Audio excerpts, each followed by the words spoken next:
Le Maroc, Agadir. Une des destinations favorites des touristes à la recherche de soleil, de sable blanc et d'un océan azur. Faire le lézard sur la plage et obtenir un bronzage de rêve vous permettra certainement de faire rager vos amis restés à la maison. Mais il serait quand même malheureux de limiter votre découverte du Maroc à cet univers. Alors un peu de courage, prenez la route du sud, direction Ouarzazate. Changement d'atmosphère. La beauté sauvage des panoramas va vous surprendre. Sur les pitons se dressent des constructions impressionnantes. Des casbahs en ruine lancent un dernier défi au temps et à l'érosion. Couleur terre, elles se fondent au paysage et contrastent avec le vert tendre des palmeraies. Laissées à l'abandon, elles s'écroulent lentement, car l'humidité est le pire ennemi du pisé. Et faute d'entretien, ces châteaux de terre se transforment en tas de boue. Ces superbes bâtisses en terre jouèrent un rôle fondamental durant des siècles.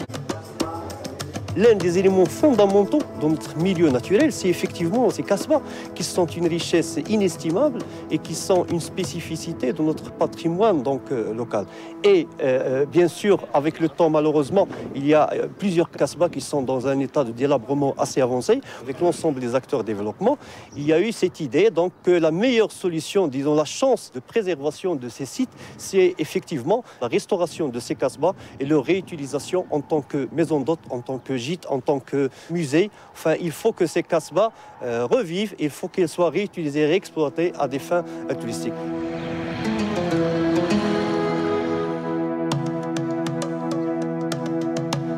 Sur la casbah de Taouer, comme toutes les casbahs dans le sud, ils sont remarqués par leurs 4 tours au coin. Les tours servent à contreventer les murs. Donc c'est une sorte de tenaille des murs pour qu'ils ne s'effondrent pas, parce que les murs, dès qu'ils dépassent une certaine hauteur, une certaine longueur, on me dit qu'un mur de pisé ne doit pas dépasser en longueur 10 mètres sans être contreventé par une tour. Donc ça, c'est le système constructif. Donc, deuxième chose, c'est ce qu'on voit, on voit la décoration tout à fait en haut. Cette décoration est faite qu'avec des briques d'adobe. C'est des briques de dimensions variables pour permettre de faire les dessins qu'on voit là. Ce que j'ai remarqué tout simplement, c'est que ces dessins, je les trouve surtout dans les tapis, beaucoup.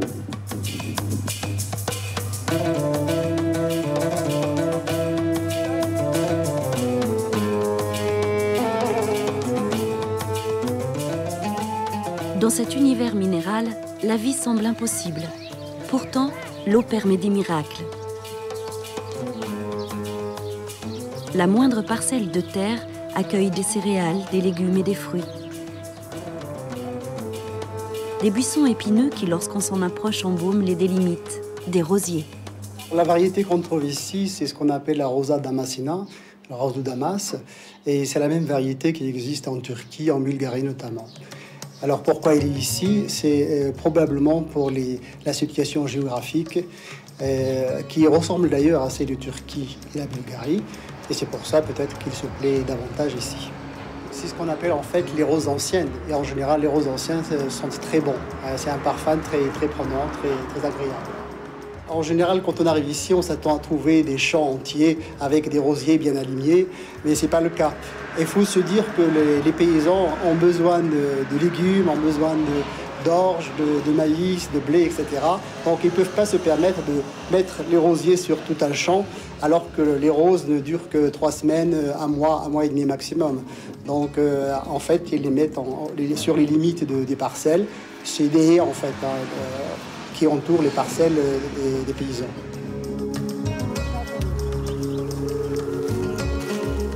C'est pas spécialement un travail féminin, en fait c'est toute la famille, parce que c'est le moment où tous les paysans ont la possibilité d'avoir de l'argent, donc tout le monde s'y met pour récolter le maximum de roses et pour en avoir de l'argent pour la saison. Le matin, on commence la cueillette à 5h du matin, jusqu'à 9h, 10h. Mais c'est quelquefois, nous avons resté ici 3 heures, c'est comme ça. Je cueille avec ma mère, aussi mes frères, c'est ça. Alors ici, on fait ce qu'on appelle de l'hydrodistillation. c'est-à-dire la distillation par l'eau de source, et ça se passe dans un alambic comme ça se faisait il y a très longtemps déjà. Ici, dans cette cuve, vous avez un tiers d'eau, 2 tiers de pétales de rose qui sont contenus dans un panier. Alors, l'eau va passer à l'état de vapeur. Cette vapeur va traverser la masse florale. Elle va donc extraire les parfums, les principes actifs, les sels minéraux, etc. Et tout ça va passer à l'état de vapeur. Ensuite, donc, on fait la condensation dans le serpentin. Et donc, après refroidissement, on va cueillir le distillat dans ce panier-là. Et la suite de la distillation se fait en laissant reposer le distillat. Et normalement, dans les meilleurs des cas, donc, on a de l'huile essentielle qui flotte, puisqu'elle est beaucoup plus légère que l'eau, et l'eau donc en bas. Mais dans le cas de la rose, cette opération-là est très fastidieuse, puisqu'il y a très peu d'huile essentielle dans la rose. Et pour un ordre d'idée, il faut 5 tonnes de pétales de rose pour 1 litre d'huile essentielle. L'eau de rose est connue depuis très longtemps dans la région. Et dans la médecine traditionnelle, l'eau de rose était déjà utilisée pour, par exemple, les spasmes. Bon, il n'y a pas de recherche scientifique faite pour ça, mais apparemment, ça marche très bien contre les spasmes. Sinon, nous, on la valorise surtout dans les produits cosmétiques. Par exemple, on en fait des savons, on en fait des laits hydratants, des crèmes hydratantes. Et surtout quand on associe la rose avec de l'huile d'argan pour avoir des produits vraiment de très bonne qualité. D'autre part, on l'utilise également pour se nettoyer les yeux. Et dans les bons colis, en général, vous trouverez dans la composition eau de rose. C'est un bon prix, oui. C'est les roses, bien, il y a 10 dirhams à 1 kilo, un seul kilo. C'est bon pour nous. J'ai les cours au collège, mon collège, mais au soir, je parle à la fête pour rencontrer mes amis. À Kelha Memgouna, en mai de chaque année, la rose est à l'honneur. Portant des colliers de roses, les visiteurs sont émerveillés par les différents spectacles de danse, de chants traditionnels et par les candidates au titre de Miss Rose. Très souriantes et vêtues d'une très belle tenue authentique, elles essaient de séduire les membres du jury. L'heureuse gagnante peut déjà voir la vie en rose, car la tradition fait que les demandes en mariage seront nombreuses. La fête de la rose est aussi l'occasion de venir faire les achats importants pour les villageois. Un immense marché offre tous les produits de la terre, mais aussi outils, vêtements et pacotilles.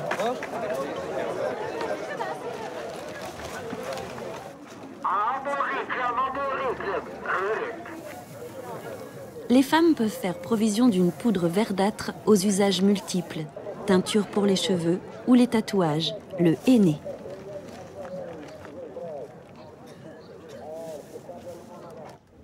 Premièrement, la culture du henné existe surtout dans des zones extrêmes de la palmeraie. Ils produisent dans ces zones-là parce que ces zones sont ensoleillées et ils demandent un peu de chaleur. Nous avons ici la semence devant nous. Voilà la semence là. Ce sont des capsules qui englobent les graines de semence. C'est le fruit. Et nous avons ici la semence. C'est la semence qui se sème. Il s'effectue dans une pépinière et il persiste dans le sol pendant 1 année. Après 1 année, on fait la transplantation. Une pépinière d'environ 650 mètres carrés peut planter aux environs de 0,75 hectares. C'est une plante exigeante en eau et en éléments fertilisants. Il demande beaucoup d'eau parce que c'est une plante qui produit pendant l'été. Et pendant l'été, nous avons des températures assez élevées. Ça arrive parfois jusqu'à 45-46 degrés. On essaye de faire, pendant le mois de juillet-août, au moins une irrigation tous les 4 jours. La récolte s'effectue pendant le mi-mai jusqu'à début juin. C'est la première récolte. La deuxième récolte s'effectue pendant le fin juillet, début août. La troisième récolte s'effectue fin septembre, début octobre. Après la récolte, on entame le séchage. Le séchage s'effectue sous abri pour que la feuille de henné reste verte. Parce que si on essaie de la dessécher dans le soleil, cette coloration verte se perd. La transformation s'effectue ailleurs. C'est le feuillage qui est transformé, qui est broyé, transformé, et il est utilisé pour le traitement des cheveux, pour la beauté des femmes. C'est son utilité. Ils disent dernièrement qu'il est utilisé dans des produits pharmaceutiques. Lorsque le henné est dissous à l'eau, il teinte par exemple les cheveux en un roux tendre. Additionné d'huile avec un peu de citron, il se transforme en une pâte qui, habilement employée, devient des dessins sur les mains ou les chevilles des femmes.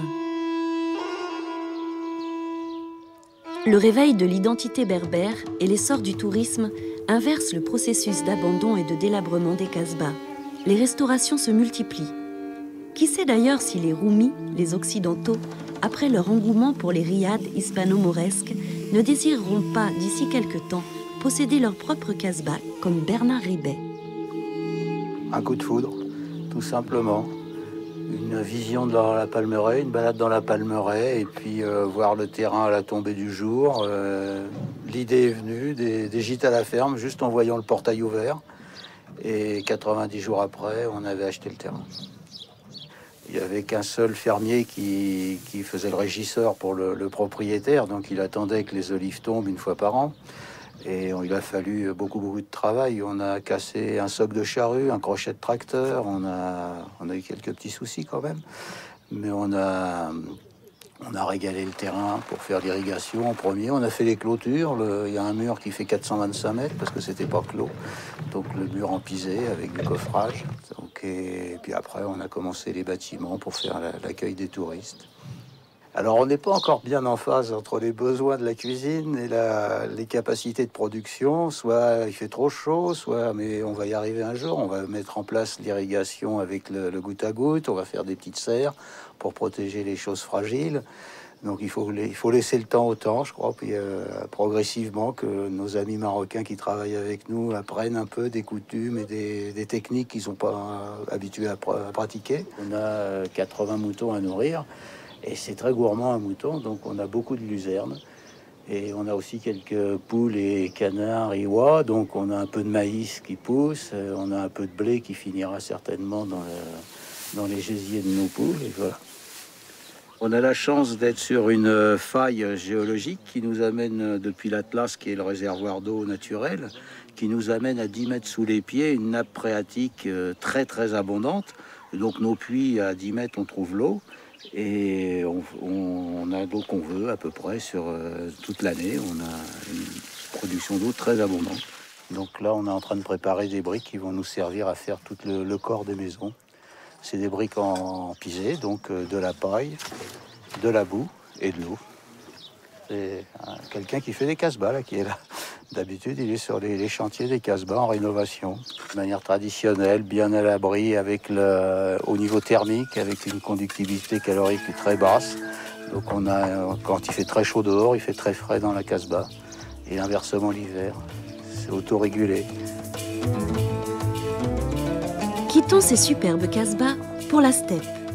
Les chèvres et les moutons parcourent des paysages désolés afin de trouver une maigre pitance sous l'œil attentif de jeunes bergers.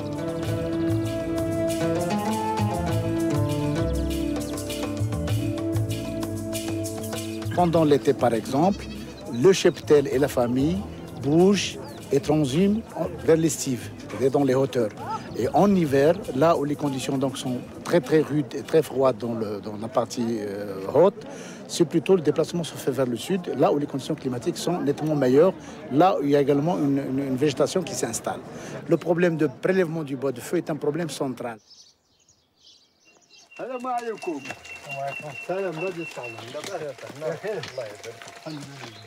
Traditionnellement, il revient aux femmes de se procurer le bois pour cuisiner et se chauffer l'hiver. L'association de tissage de tapis des gorges du Dadès développe une approche nouvelle, respect de l'environnement et retour aux sources pour les teintures. Nous respectons même la teinte qui est donc naturelle. On s'éloigne un petit peu de tout ce qui est étranger, exotique, pour garder ce cachet qui amène un petit peu de valoriser au mieux ce savoir et ses produits. Le feuille d'oignon, on obtient cette couleur. Les feuilles de noyer, donc cette couleur. Le tige, ça, c'est celui-là. Les feuilles de figuier, on obtient cette couleur. Ça, c'est les coins. C'est les coins. On obtient cette couleur. C'est là. Ça, c'est l'écorce des noix. On obtient cette couleur. L'écorce des grenades. On obtient cette couleur. Donc, ce sont les plantes que les filles ici à l'association utilisent pour qu'ils obtiennent des couleurs naturelles.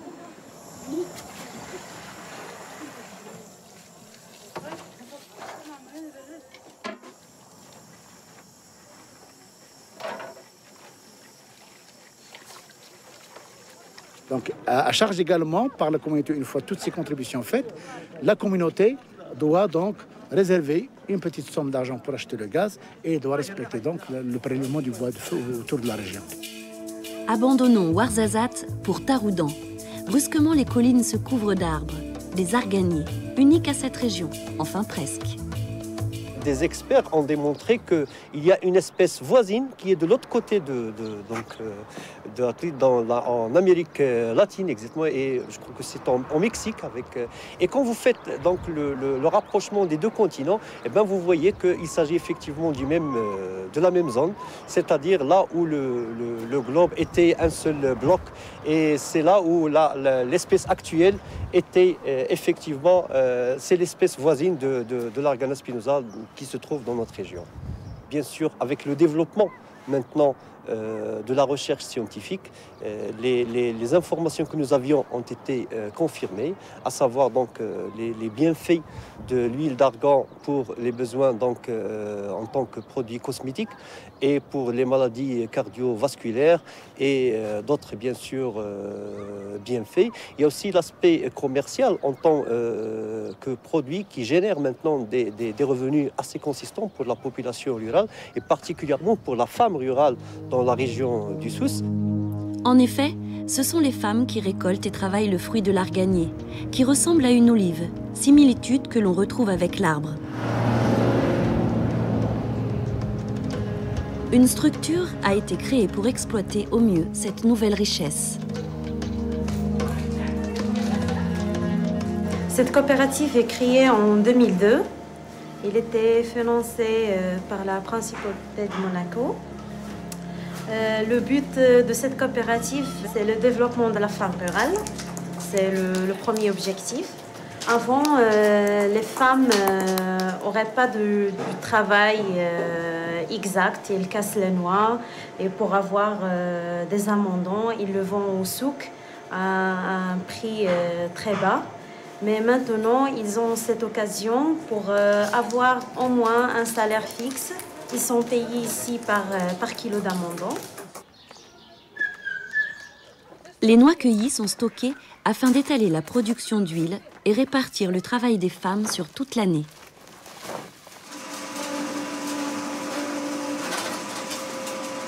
La première étape, c'est le pulpage. On sépare la pulpe des noix.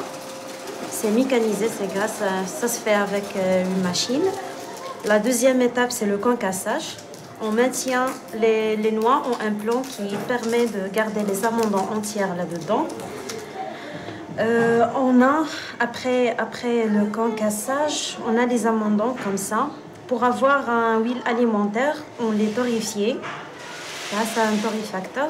Pour avoir un huile cosmétique, on les garde comme il est, sans le torréfier, on passe dans l'extracteur. Après l'extraction, on a ce qu'on appelle comme résidu le tourteau. Pour avoir 1 litre d'huile, il faut avoir 36 kg de la matière première, ça veut dire du fruit comme ça, 36 kg, qui vont donner 2,5 kg d'amendants, qui vont eux donner 1 litre d'huile d'argan. C'est un produit magique. On a de la chance d'avoir une harpe comme l'arganier. C'est une espèce endémique qui se trouve seulement au Maroc. Alors ça, c'est bien pour la peau, ça hydrate, ça régénère la peau. Évidemment, c'est bien pour les rides, c'est un anti-ride. Et pour l'alimentaire, ça baisse le taux de cholestérol. C'est très délicieux. Et c'est tout. Ce paysage d'arganier disparaît peu à peu pour laisser place à d'horribles serres en plastique. Serres bien utiles pourtant pour alimenter les étals de vos supermarchés en tomates, concombres, poivrons et autres légumes durant tout l'hiver. Le Maroc est l'un des premiers producteurs méditerranéens d'agrumes. Oranges, mandarines, clémentines, plus de 500 000 tonnes de fruits gorgés de soleil prennent le chemin de l'Europe chaque année. Générateur d'emplois et de revenus, c'est un concurrent pour l'arbre millénaire, l'arganier. Les paysans sont tentés de le remplacer par des vergers.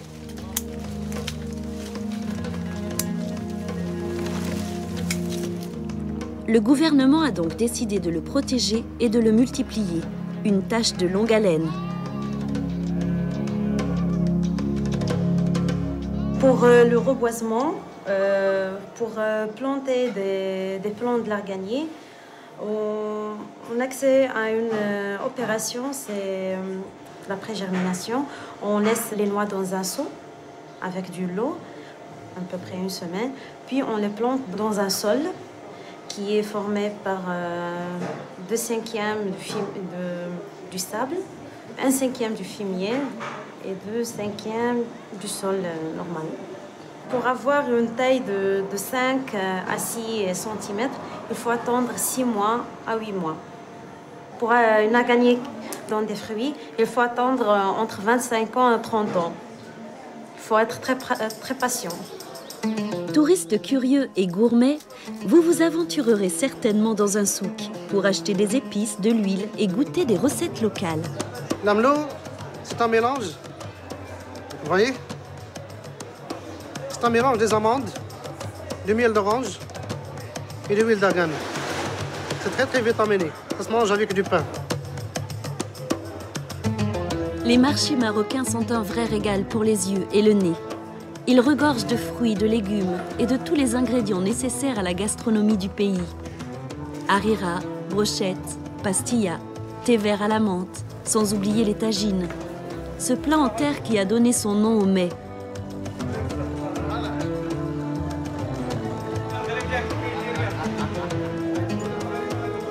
Un petit cours de cuisine n'est peut-être pas inutile pour épater vos amis de retour chez vous. Voici les ingrédients pour préparer la tagine d'agneau mcharamel. Viande d'agneau, pommes de terre, citron confit, olive rouge, persil et coriandre haché, huile d'olive, l'ail, huile de table, oignon haché, colorant naturel, sel, poivre, gingembre en poudre et pistil de safran.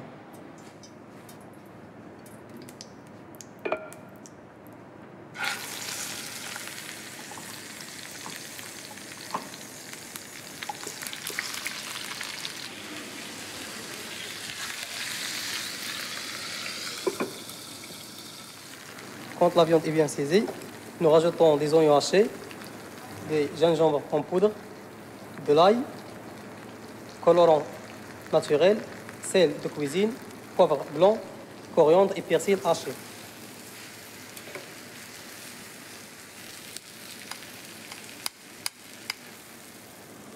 Ensuite, on couvre et on va laisser 15 minutes pour cuire. Et après, on rajoute des pommes de terre, des olives, des citrons confits et des pistils de safran.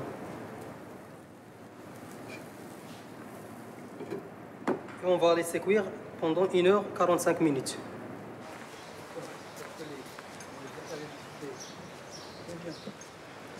Je vous souhaite un bon déjeuner, bon appétit et au saha raha. Il ne vous reste qu'à déguster ce tagine d'agneau à l'ombre des jardins de l'Atlantic Palace. On a de la chance, normalement, ici à Agadir. On a environ plus que presque toute l'année, on a le soleil, à part un mois ou deux, d'accord?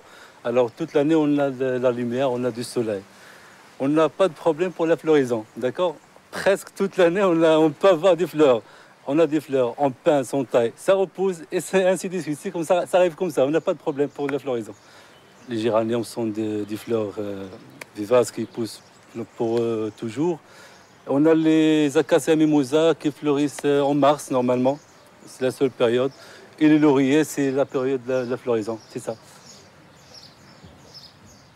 C'est presque un jardin un peu sauvage, pas sauvage tout à fait, mais l'emplacement des plantes et la végétation, c'est comme ça. Si on voit bien, on voit que pas de symétrie, à part le jardin d'Allo, c'est un peu symétré. Mais les roses, le reste, c'est planté comme ça. On plante là, on plante là, on plante là.